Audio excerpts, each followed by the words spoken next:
هو في ايه؟ حد يفهمني كده في ايه؟ هو الحبس جوه عملوا فيه ملاهي؟ السجن اتعمل فيه ملاهي؟ ما هو يا السجن اتعمل فيه ملاهي يا الاشكال دي صحتها جت على الحبس. يا السجن فيه ملاهي وهم بيعجلوا بحبسهم علشان خاطر يتحبسوا ويروحوا للملاهي، يروحوا يتفسحوا ويتدلعوا ويتمتعوا جوه، يا اما العيال دي صحتها جت على الحبس. ما هو مش هينفع كده. لازم يبقى في حل، لازم يكون في رد حاسم. وانا شايف اسلم رد للعيال اللي زي كده والاشكال دي ولاي حد بيتبع نفس الثقافه بتاعتهم يتمنع من الظهور على اي كاميرا. ان شاء الله لو من تليفون 3310 ممنوع.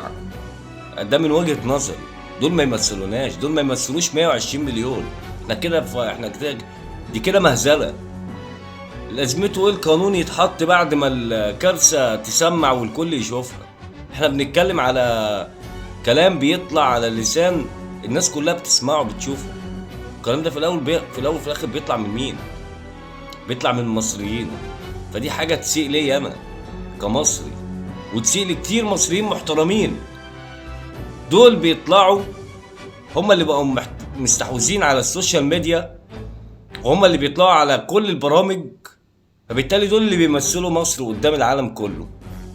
الناس المحترمة بقى المصريين الشقيانة اللي بتقوم الصبح على شغلها وبترجع مش شايفة في وشها من تعب والجهد وبترجع تنام، دول مظلومين.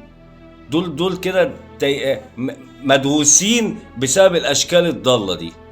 لازم يكون في قانون حاسم. الأشكال دي المفروض إن هي ما تطلعش تاني، تتمنع من الظهور نهائيا. اللي يطلع يتحبس كده. هما مش هيطلعوا خالص، هيقعدوا بره بس مش هيطلعوا. اللي عايز يطلع بقى يسافر بره البلد خالص، يسيب البلد ويمشي.